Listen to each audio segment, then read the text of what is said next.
مشکل وقت میں اللہ کے حکم پہ جم جانا، اس کی وجہ سے آدمی کا ایمان بڑی تیزی سے بڑھتا ہے۔ مخالف ماحول کے اندر حکم پر جم جانا، مخالف ماحول کے اندر حکم پر جم جانا، اس کی وجہ سے آدمی کے ایمان کے اندر ترقی ہوتی ہے۔ حضرت بلال رضی اللہ عنہ کیا کہتے تھے؟ اللہ ایک ہے۔ کفار مارتے تھے کہ اللہ کو اس کو چھوڑ دو، بتوں کی بات کرو، وہ کہتے تھے نہیں اللہ ایک ہے، اللہ ایک ہے۔ وہ کہتے تھے اچھا تمہارا اللہ کرتا ہے تو بلاؤ اللہ کو، وہ کہتے تھے اللہ ایک ہی ہے۔ اللہ کیا ہے؟ ایک ہی ہے۔ جتنا وہ مارتے اتنے ان کو ثابت قدمی ملتی اور اتنا ان کا ایمان بڑھ جاتا۔ جب آدمی ماحول کے مخالف، اپنی مرضی کے خلاف ماحول کے اندر اور اپنے نفس کی خواہش کے خلاف جب حکم پہ جمتا ہے تو پھر ایمان اس کا ترقی کرتا ہے، ایمان بڑھتا ہے۔ تو روزانہ دعوت دینا، اس پہ آدمی پورے دین پہ چلنے کی صلاحیت، اللہ تعالیٰ نے دین کے اندر نماز کو ایک امتیازی حیثیت عطا فرمائی۔ نماز اللہ پاک کا سب سے بڑا حکم، سب سے بڑا حکم اور سب سے افضل حکم ہے۔ اعمال میں سب سے افضل چیز کیا ہے؟ نماز۔ اور نماز کے اندر اللہ تعالیٰ کی طرف سے حکم ہے ان الصلاۃ کانت علی المؤمنین کتابا موقوتا، کہ اللہ تعالیٰ کی طرف سے نماز وقت مقررہ کے ساتھ فرض کی گئی ہے۔ پہلی بات یہ ہے مومنین کے لیے، پہلی بات کیا ہے کہ اوقات، مقررہ اوقات کے اندر نماز پڑھنے کا اہتمام کریں۔ حضور صلی اللہ علیہ وسلم، صحابہ کے یہاں اس کا بہت زیادہ اہتمام تھا، بہت زیادہ اہتمام تھا۔ اللہ کی طرف سے یہ اہتمام ہوا۔ یہ آیت بھی اتری، جبرائیل علیہ السلام کی تشریف لائے، پہلے دن آئے، فجر کی نماز پڑھائی اول وقت میں، ظہر کی نماز پڑھائی اول وقت میں۔ جبرائیل علیہ السلام نے حضور صلی اللہ علیہ وسلم کو، بعض صحابہ فرماتے ہیں، بعض حدیث میں آتا ہے کہ آگے جبرائیل علیہ السلام تھے، ان کے پیچھے حضور پاک صلی اللہ علیہ وسلم تھے، پھر صحابہ تھے۔ تو جبرائیل علیہ السلام نے نماز پڑھائی تو پہلے وقت میں، ظہر کی نماز پہلے وقت میں، عصر کی نماز پہلے وقت میں، مغرب کی نماز، عشاء کی وقت پہلے وقت میں پڑھائی۔ دوسرے دن تشریف لائے اور پھر فجر کی نماز آخری وقت میں پڑھائی، ظہر کی نماز آخری وقت میں، عصر کی نماز، مغرب کی نماز، عشاء کی نماز، تمام نمازیں آخری وقت میں پڑھائی۔ اور پھر یہ ارشاد فرمایا یا رسول اللہ تعالیٰ نے ان دو اوقات کے درمیان نمازوں کے اوقات رکھے ہیں۔ یہ جو ہے ان الصلاۃ کانت علی المؤمنین کتابا موقوتا، یہ موقوت جو وقت سے، وقت مقررہ کے ساتھ نماز کو فرض کیا گیا، اور ہر نماز کا وقت یہ ہے جو میں نے آپ کو نمازیں پڑھائی ہیں، دو اوقات میں، اس کے درمیان نمازوں کے اوقات ہیں۔ تو یہ اتنی تاکید کے ساتھ نماز، کتنی تاکید کی گئی۔ تو پہلی بات کیا ہے نمازوں میں کہ اوقات کی پابندی کرنا، اور دوسری بات مردوں کے لیے کیا ہے؟ جماعت کے ساتھ نماز پڑھنا۔ مردوں کے لیے کیا ہے؟ عورتوں کے لیے جماعت واجب نہیں، سنت بھی نہیں، مردوں کے لیے جماعت واجب ہے، جماعت کے ساتھ نماز پڑھنا۔ اکیلے نماز پڑھے گا ایک نماز کا ثواب ملے گا، مسجد میں جماعت کے ساتھ جا کے نماز پڑھے گا تو 27 نمازوں کا ثواب مل جائے گا۔ کیا کیا آزار ہیں، کوئی مشکلات ہیں، وہ علماء کو بتائیں، پھر وہ بتائیں گے کہ اب آپ جماعت چھوڑنے کی جواز پیدا ہے یا نہیں۔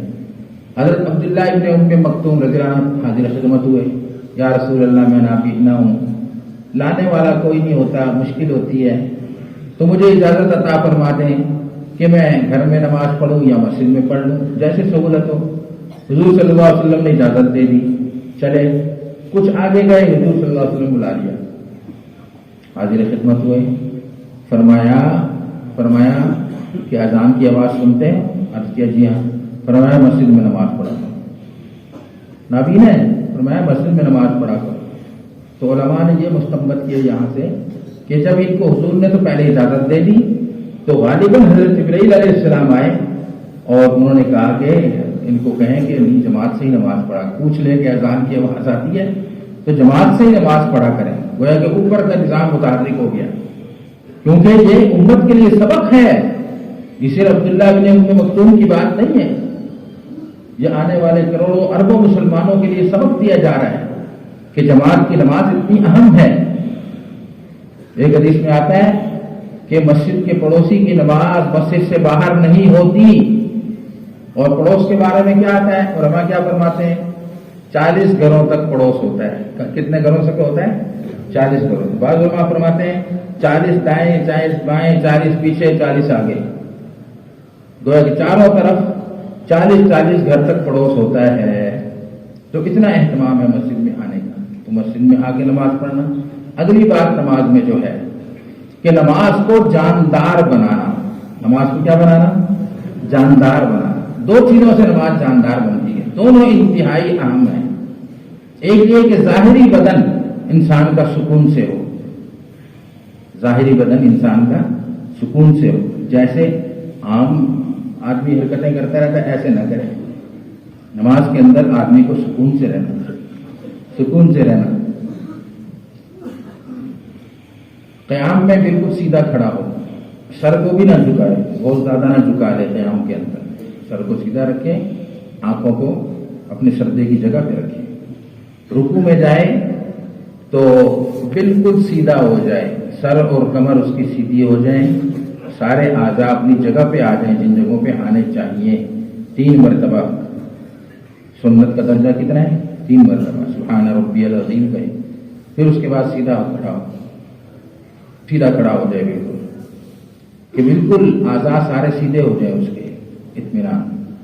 تو ربنا لک الحمد یہ رکوع میں آ کر گئے، یہ نہیں کہ رکوع سے سمیع اللہ لمن حمدہ ربنا لک الحمد اللہ اکبر، ایسے نہیں۔ رکوع سے اٹھتے ہوئے سمیع اللہ لمن حمیدہ، حمیدہ یہ قومے میں ختم ہونا چاہیے، پھر قومے میں کھڑے کھڑے ربنا لک الحمد یہ پورا قومے میں آنا چاہیے، یہ طریقہ ہے۔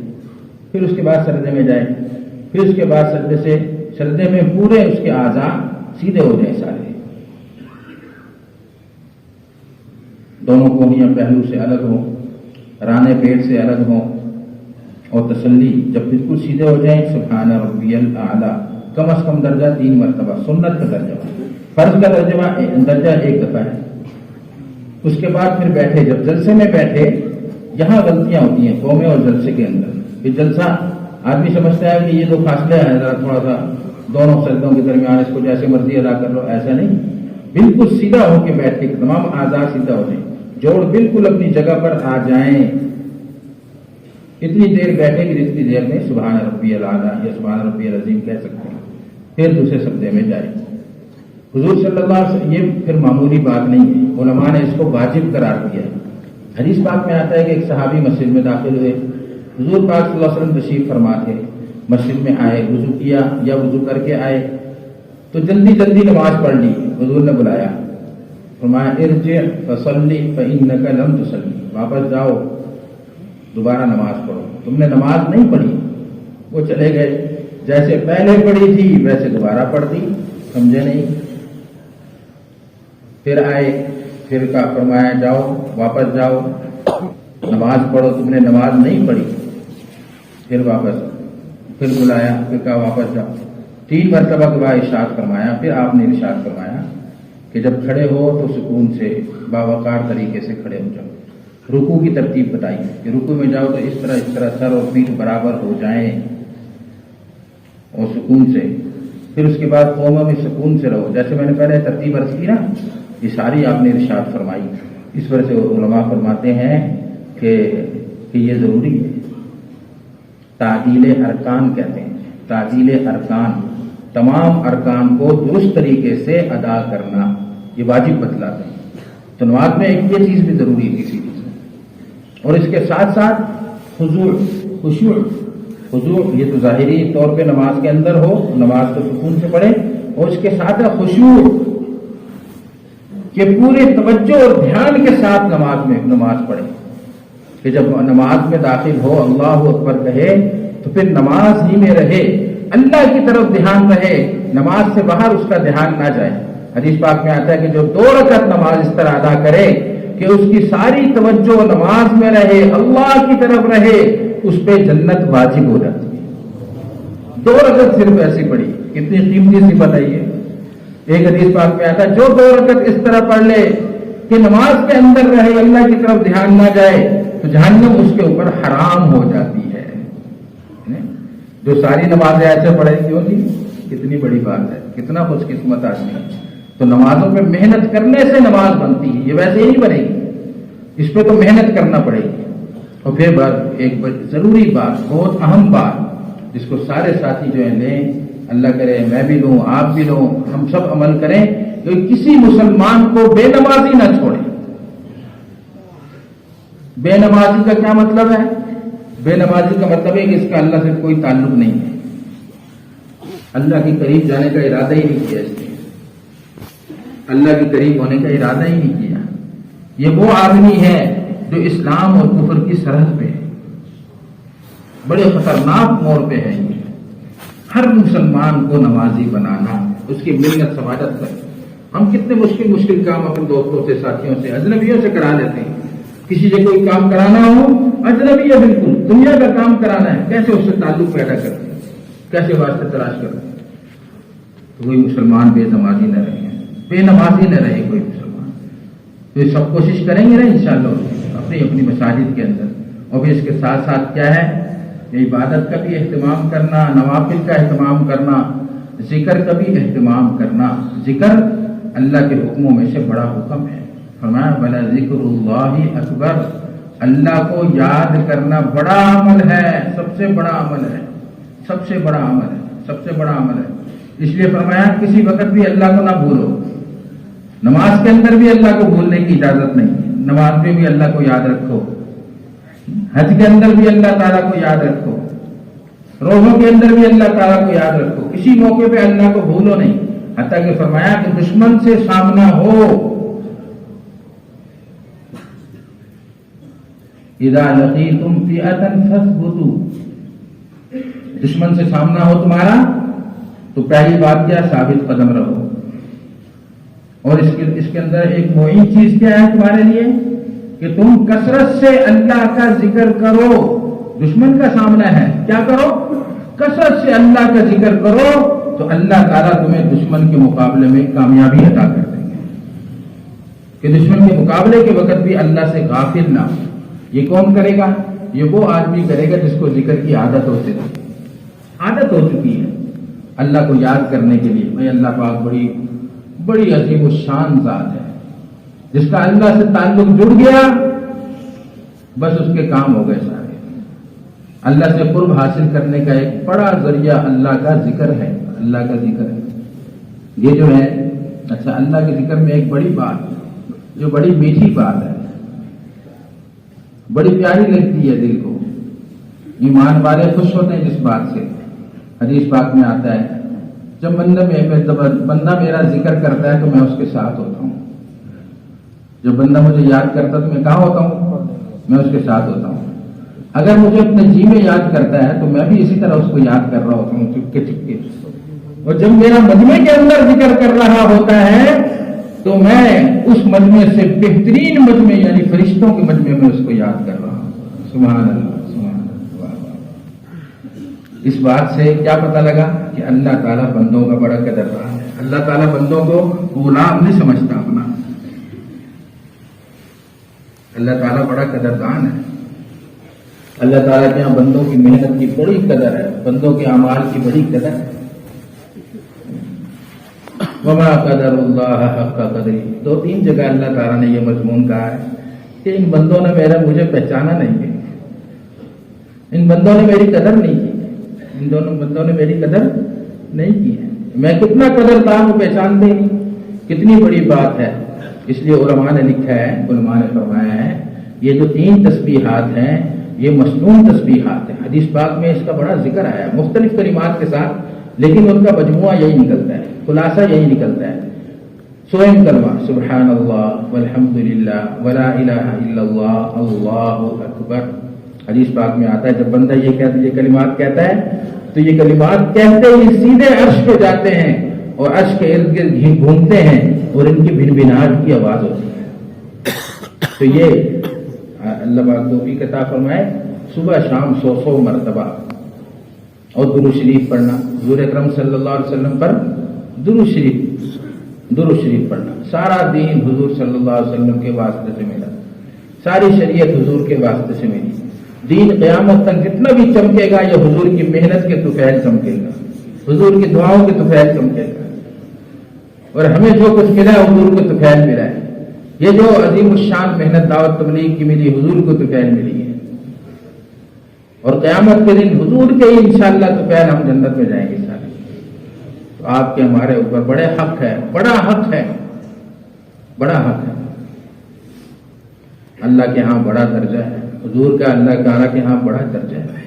وَرَفَعْنَا لَكَ ذِكْرَكَ، واہ واہ، اتنی بڑی بات کہ ہم نے اپنے آپ کے ذکر کو بلند کر دیا۔ جہاں اللہ کا نام آئے گا حضور کا نام آئے گا، لا الہ الا اللہ محمد الرسول اللہ۔ جہاں اللہ کا سب سے بڑا کلمہ ہے نا، لا الہ الا اللہ۔ اللہ نے چاہا کہ اب رہتی دنیا تک حضور کے بعد اس کلمے کے ساتھ حضور کا نام رہنا چاہیے، لا الہ الا اللہ محمد الرسول۔ تو بھائیو، ہمارے دل میں بھی آپ کی عظمت، آپ کی عزت، آپ کی محبت ہونی چاہیے، اطاعت۔ اب پہلے نمبر میں تو یہ بھی ہے ہمارا، میں بیان نہیں کر سکا کہ حضور صلی اللہ علیہ وسلم کا اتباع بڑا اہم چیز ہے۔ قرآن پاک میں تو ایک سے ایک جگہ صاف فرما دیا، وَاتَّبِعُوهُ لَعَلَّكُمْ تَهْتَدُونَ۔ ان نبی صلی اللہ علیہ وسلم کا اتباع کرو گے تو ہدایت ملے گی، ان کا اتباع ہی ہدایت ہے۔ وَمَن يُطِعِ الرَّسُولَ فَقَدْ أَطَاعَ اللَّهَ، جو ان کی اطاعت کرے گا وہ اللہ کی اطاعت ہے، جو ان کی اطاعت کر رہا ہے وہ اللہ کی اطاعت کر رہا ہے، وہ انہی کی اطاعت نہیں ہے، صرف جو ان کی اطاعت کر رہا ہے وہ اللہ کی بھی اطاعت کر رہا ہے۔ اللہ کے یہاں بڑا درجہ ہے۔ اس لیے بھائی محبت کے ساتھ درود شریف، جب آپ کا نام آئے صلی اللہ علیہ وسلم، محبت کے ساتھ، جب خود نام لیں تب بھی محبت کے ساتھ، یہ صلی اللہ علیہ وسلم ایسے نہیں، جلدی سے نہیں، استحضار کر کے ادب کے ساتھ صلی اللہ علیہ وسلم۔ تو صبح شام کم از کم 100 مرتبہ، اللہ توفیق عطا فرمائے تو اس سے بھی زیادہ۔ اور اس کے ساتھ ساتھ دعاؤں کا اہتمام ہے، دعاؤں کا بھی ہمیں اہتمام کرنا چاہیے۔ ہم اللہ تعالیٰ کے بندے ہیں، بندہ ہوتا ہی وہ ہے جو اللہ سے مانگے۔ ہم تو محتاج ہیں، اللہ غنی ہے، اللہ غنی ہے، ہم تو قدم قدم پہ اللہ کے محتاج ہیں۔ اس لیے ہر وقت دعاؤں کا اہتمام۔ حضور صلی اللہ علیہ وسلم نے ہمیں کسی کا محتاج نہیں بنایا، کسی کا محتاج نہیں بنایا، اللہ کی طرف متوجہ فرمایا کہ ہر موقع پہ اللہ کی طرف متوجہ ہو جاؤ، ہر موقع پہ دعا، ہر موقع پہ دعا، ہر موقع پہ دعا۔ واہ واہ، ایسی زبردست اور عالی شان دعائیں ہیں کہ آدمی پڑھے تو اس کے مزے وارے نیارے ہو جائیں۔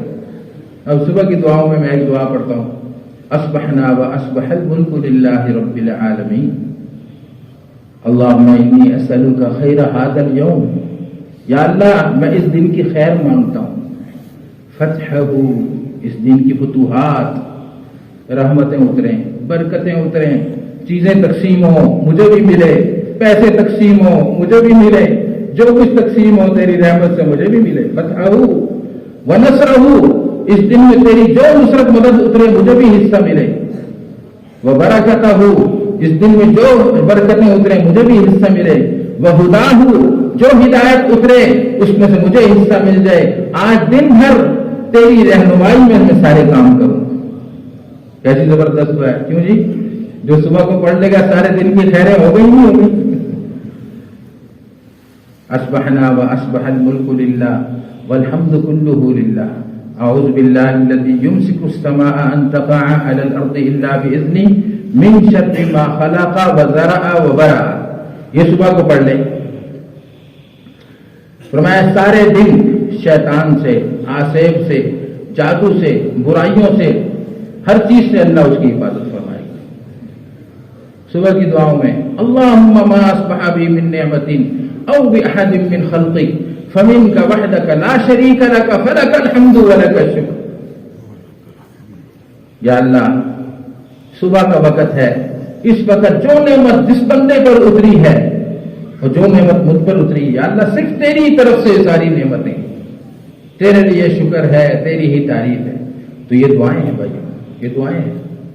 سید الاستغفار صبح کو پڑھے شام کو پڑھے، ایسی زبردست مضمون ہے سید الاستغفار کا. ابوء لک بنعمتک علی وابوء بذنبی.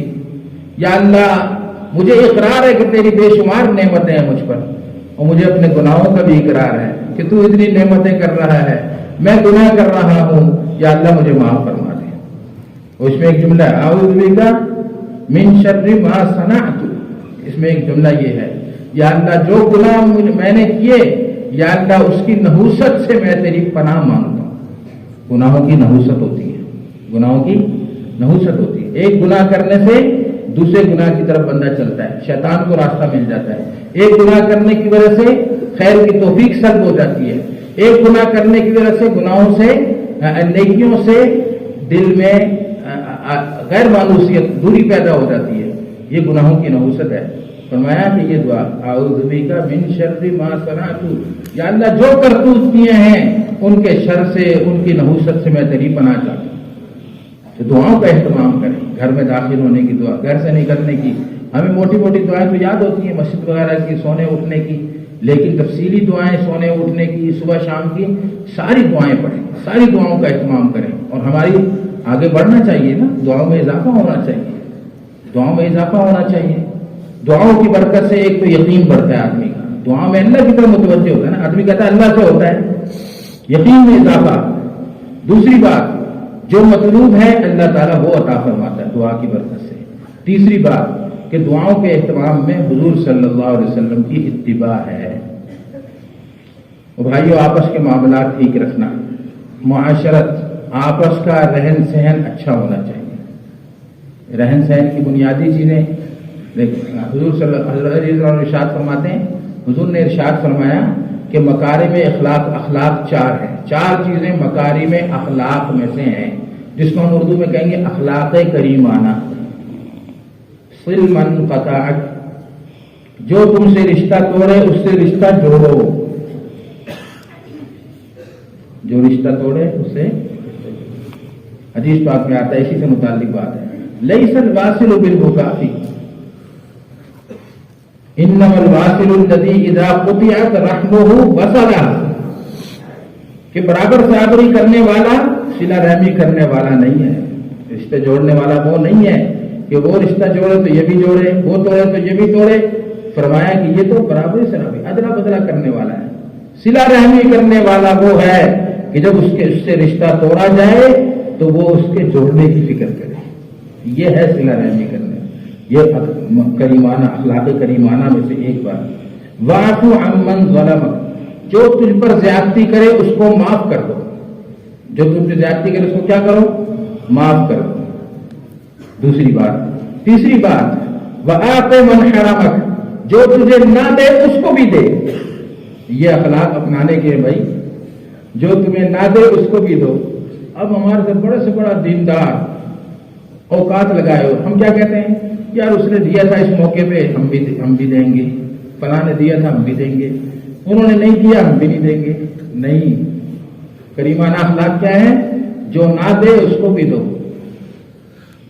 وَأَحْسِنْ إِلَىٰ مَنْ أَسَاءَ إِلَيْكَ، یہ بڑی بات ہے کہ جو تمہارے ساتھ برائی کرے، برا سلوک کرے، اس کے ساتھ بھی اچھا سلوک کرو، اچھا سلوک کرو.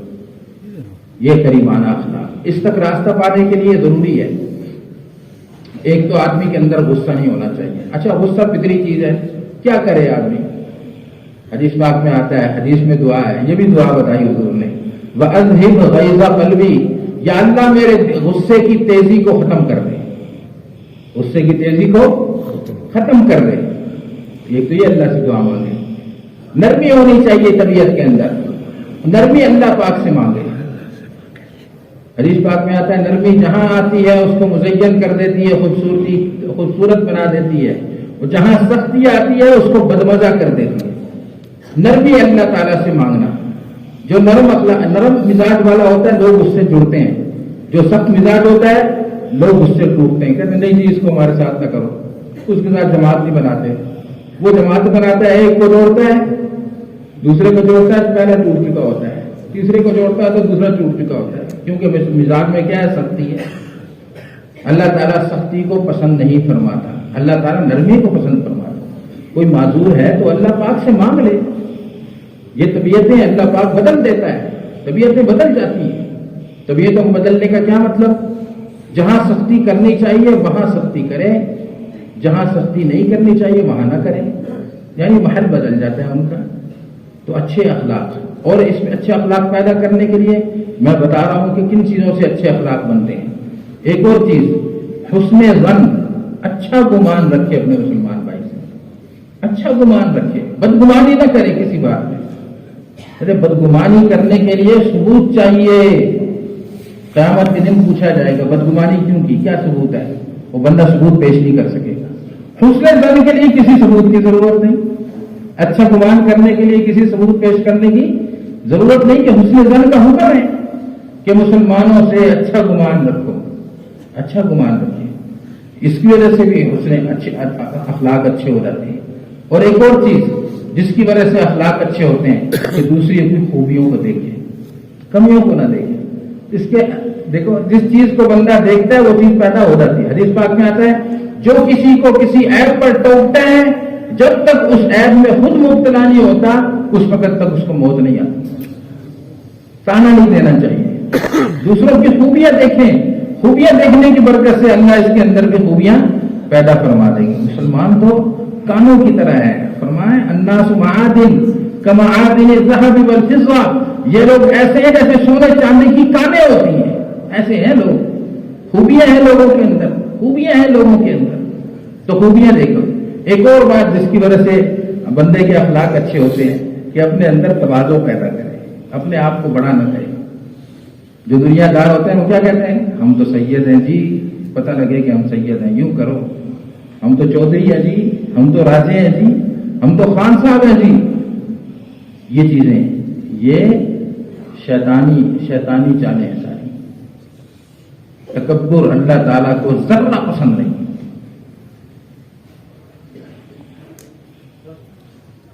اللہ تعالیٰ کو تکبر اللہ کی چادر ہے. میں جو تکبر کرتا ہے وہ اللہ سے اس کی چادر چھین رہا ہے. اللہ کو زیب دیتا ہے انا المتکبر, میں سب سے بڑا ہوں. اللہ کہہ سکتا ہے, کوئی اور کہہ سکتا ہے؟ کوئی نہیں کہہ سکتا. ہر مسلمان کو اپنے سے اچھا سمجھے, اپنے کو ہر مسلمان سے نکما سمجھے. من تواضع للہ رفعہ اللہ, جو اللہ کے لیے چھوٹا بنے گا اللہ اس کو اونچا کر دے. اللہ کے لیے چھوٹا بنے. دیکھو بھائی اللہ نے کیسا بتا دیا کہ جزا عمل کے مطابق ہوتی ہے. جو چھوٹا بننے کی کوشش کرتا ہے اللہ اس کو اونچا کر دیتا ہے. حدیث پاک میں آتا ہے دعا مانگو. حضور نے دعا کی امت کے لیے, امت کی تعلیم کے لیے, اللہم اجعلنی فی عینی صغیرہ وفی اعین الناس کبیرہ, یا اللہ مجھے میری نگاہوں میں چھوٹا کر دے, لوگوں کی نگاہوں میں اونچا کر دے. یہ دعا ہم کر سکتے ہیں لیکن تکبر نہیں کر سکتے. تواضع پیدا کرنی ہے, تواضع والے کام کریں, جوتیاں سیدھا کریں, خدمت کریں, چھوٹے چھوٹے کام کریں, اپنے آپ کو پہچاننا چاہیے. حضرت علی فرماتے ہیں یہ آدمی جس کی پیدائش ایک ناپاک قطرے سے ہوئی اور جس میں پھر دوبارہ مٹی ہونا ہے, یہ فخر کرتا ہے. اس کو فخر سے کیا تعلق, اس کو تکبر سے کیا تعلق؟ اس کو تکبر زیب دیتا ہے, اس کا تکبر زیب نہیں دیتا. تو یہ ساری چیزیں میں نے تھوڑی سی چیزیں عرض کی ہیں جس کی وجہ سے اچھے اخلاق پیدا ہو جاتے ہیں.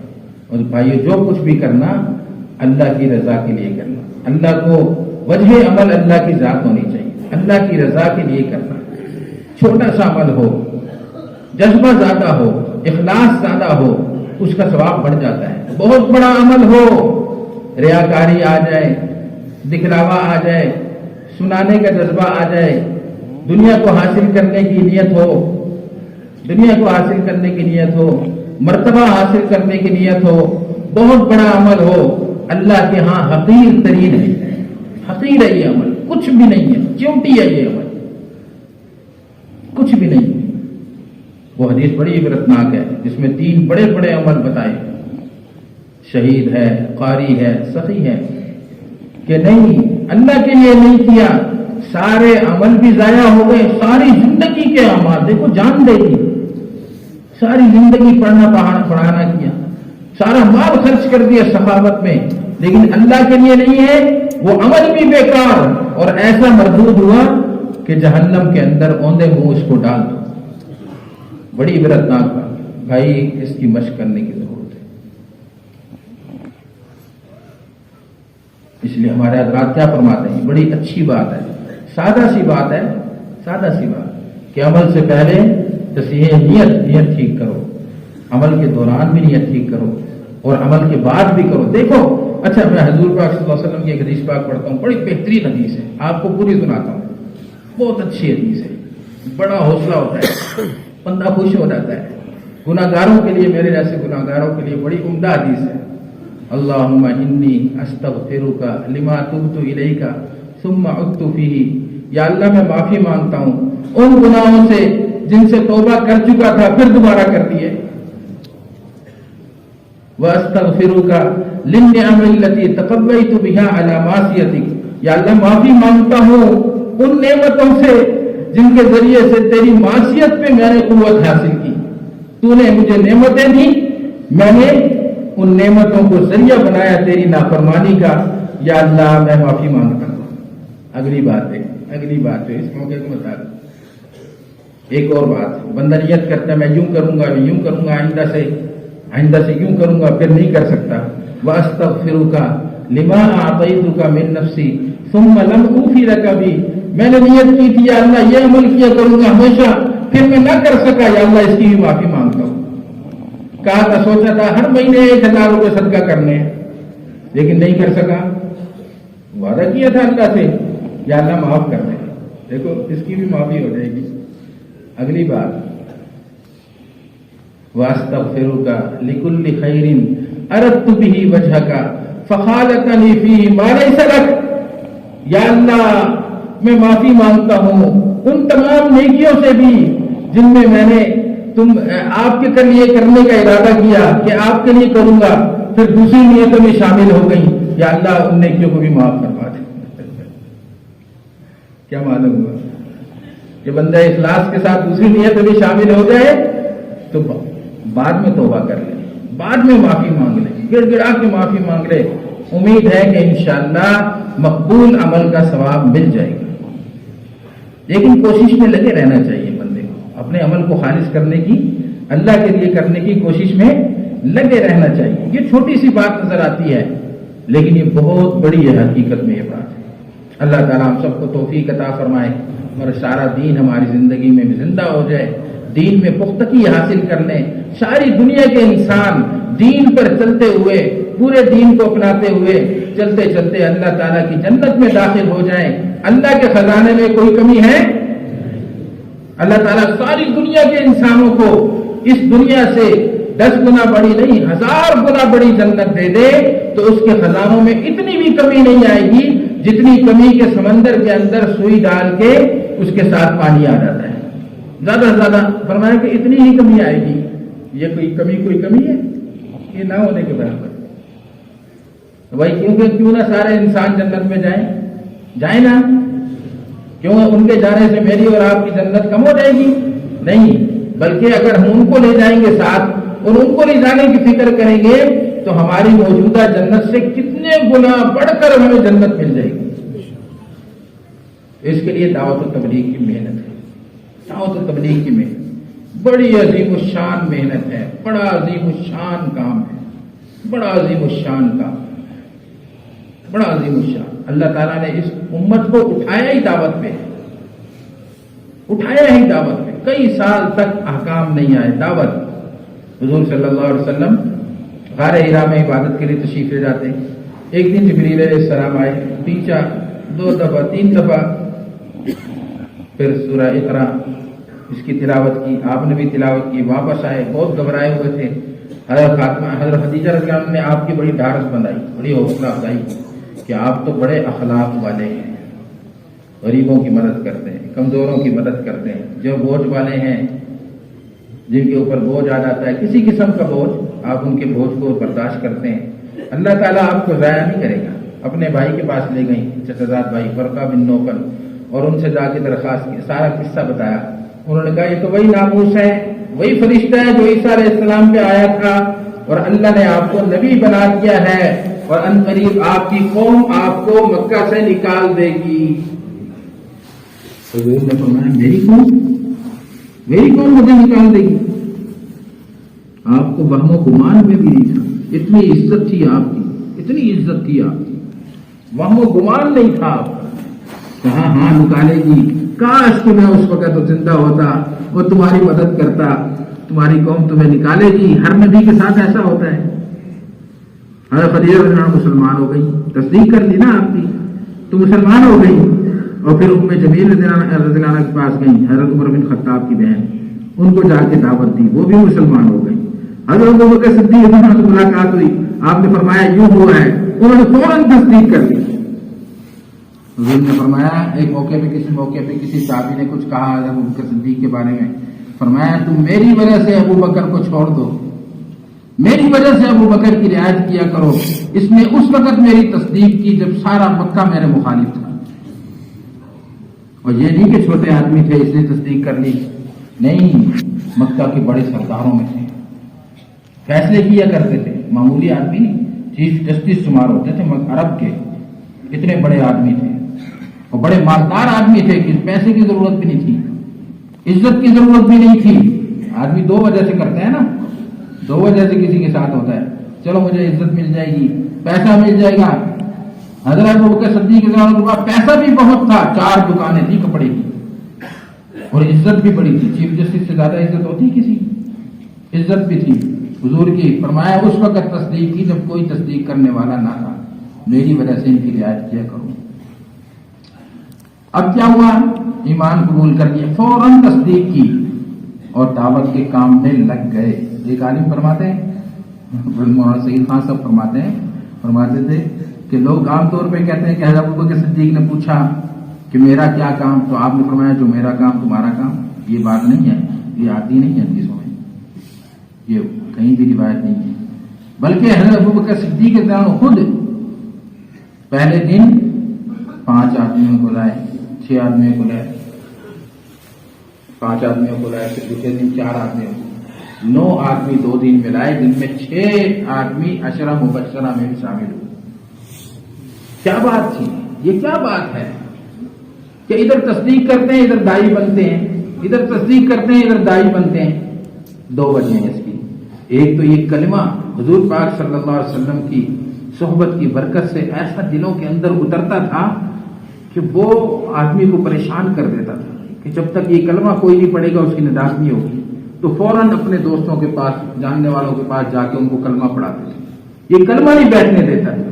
دوسری بات کہ اللہ نے اس امت کو دعوت کے مزاج پہ اٹھایا ہے، تو آنے والی امت کے لیے سبق ہے کہ سب سے پہلی چیز جو ہے دعوت ہے، دعوت ہے، دعوت بنیاد ہے پورے دین کے زندہ ہونے کی، پورے دین۔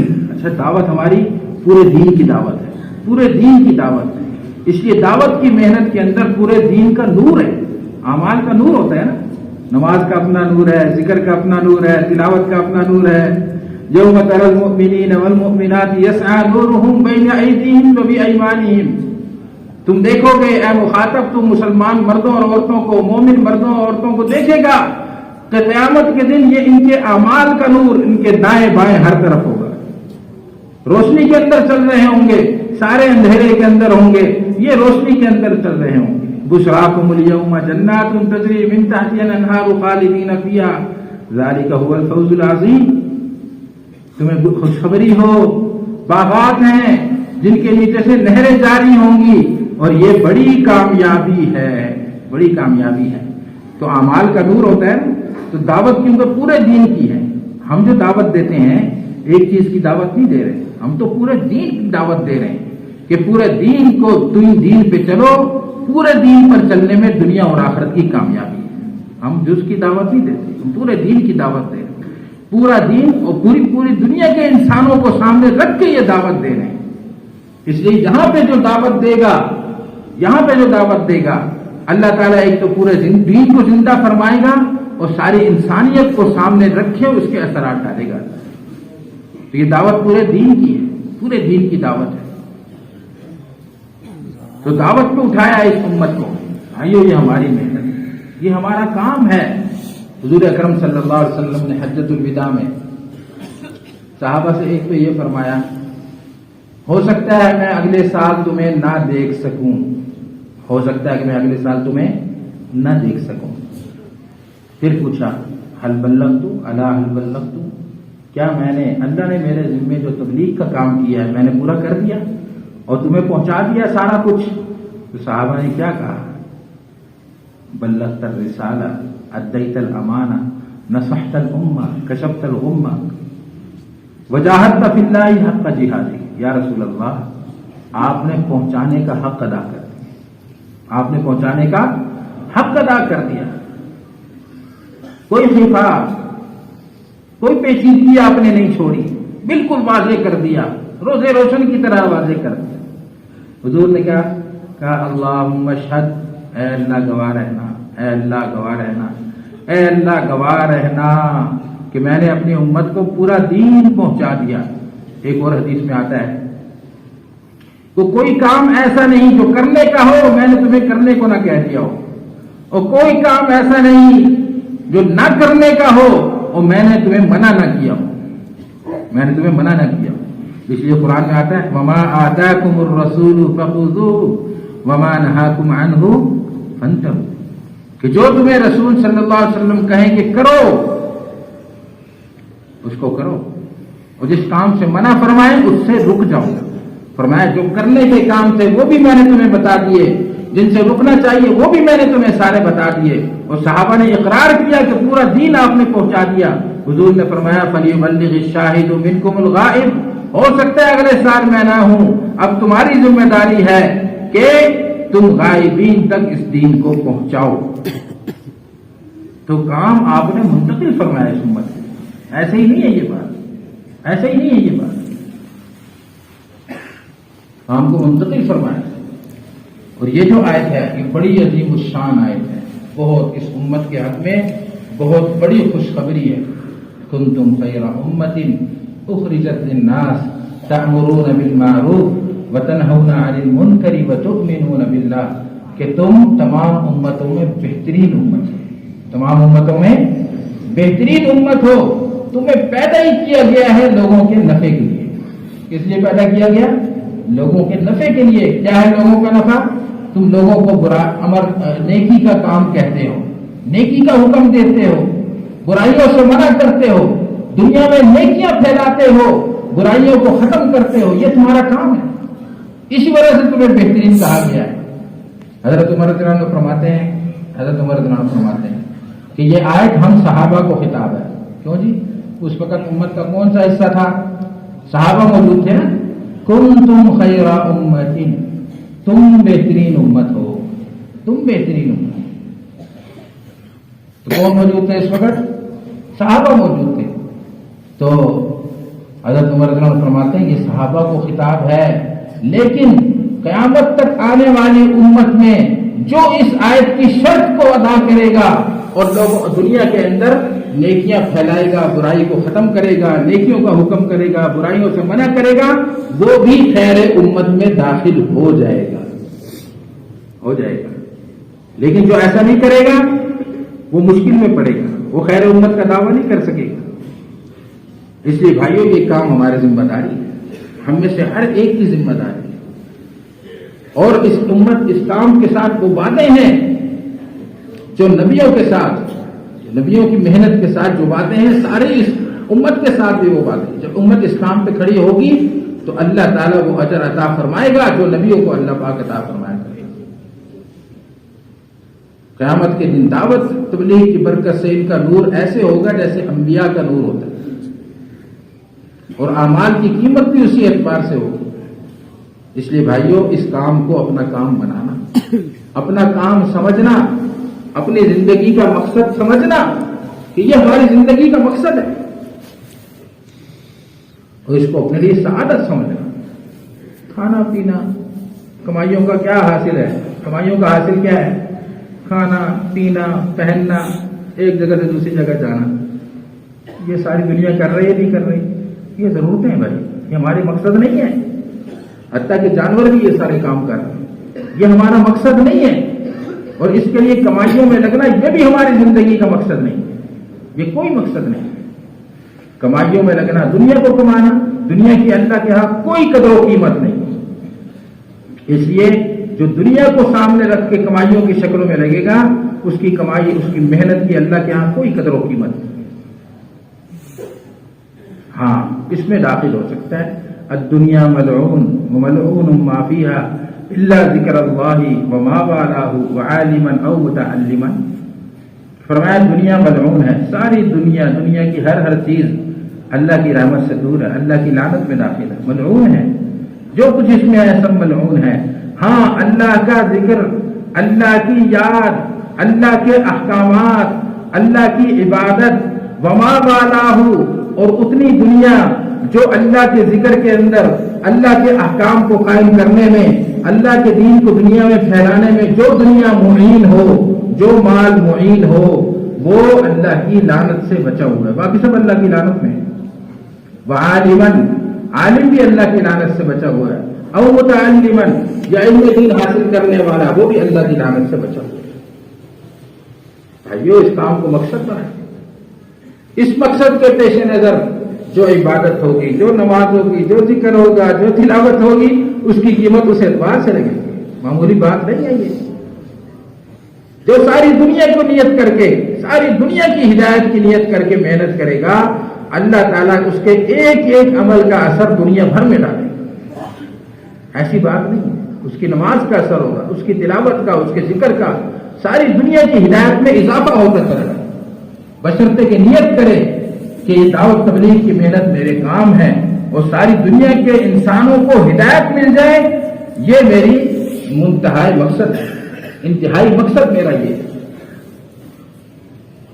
اسی مقصد کو سامنے رکھے صحابہ کے جب حوالے یہ محنت ہوئی ہے تو صحابہ کی نگاہ میں یہ محنت سب سے آگے کی چیز تھی، بس یہ محنت ہی تھی کہ اللہ کا دین دنیا کے اندر بلند ہو جائے۔ اس راستے میں نہ مال ان کے لیے رکاوٹ بنا، نہ بیوی بچے رکاوٹ بنے، دنیا کی کوئی چیز بھی ان کے لیے رکاوٹ نہیں بنتی، آرام و راحت گھروں کے ان کے لیے رکاوٹ نہیں تھی، کوئی چیز نہیں تھی۔ بڑی بات ہے، غزوہ تبوک کے اندر حضور صلی اللہ علیہ وسلم نے صراحت کے ساتھ فرما دیا کہ فلاں جگہ جانا ہے۔ عام طور پہ آپ کنایا کرتے تھے، کنایا اشارہ کرتے تھے، صراحتاً نہیں فرماتے تھے فلاں جگہ جانا ہے، کیونکہ حملہ کرنا ہوتا یا جنگ کرنی ہوتی تھی تو دشمن سے مخفی رکھا جاتا تھا۔ لیکن یہاں کے لیے آپ نے فرما دیا کہ ہرقل روم آ رہا ہے مقابلے کے لیے، تو ہم بھی جائیں گے، اس طرف اس کے مقابلے کے لیے جانا ہے، اور سب سے ارشاد فرمایا کہ سب جائیں گے، سب جائیں گے، کسی کو مستثنا نہیں کیا۔ 3 صحابی رہ گئے، حکاب بن مالک پوری اپنی سرگزشت میں آتے ہیں، حیات میں قیادت صحابہ میں موجود ہے، تو 3 صحابی رہ گئے، 3 صحابی رہ گئے، کوئی شرعی عذر کے بغیر، تو ان کے اوپر اللہ کی ناراضگی ہے، تو بائیکاٹ ہو گیا۔ 50 دن تک مسلمانوں نے بول چال بند کر دیا۔ حضرت کعب رضی اللہ عنہ فرماتے ہیں زمین باوجود وسعتوں کے ہم پر تنگ ہو گئی، پتہ نہیں لگتا تھا کہ ہم کدھر جاؤں کدھر نہ جاؤں، روتا رہتا تھا، پریشان رہتا تھا، اور سوچتا تھا کہ اس حالت میں، اس عتاب کی حالت میں اگر موت آ گئی تو کیا حشر ہوگا، قیامت کے دن کیا ہوگا میرا۔ عتاب آ گیا، ناراضگی آ گئی، حتیٰ کہ اللہ تعالیٰ نے توبہ کرتے رہے، توبہ توبہ توبہ توبہ توبہ، روتے رہے۔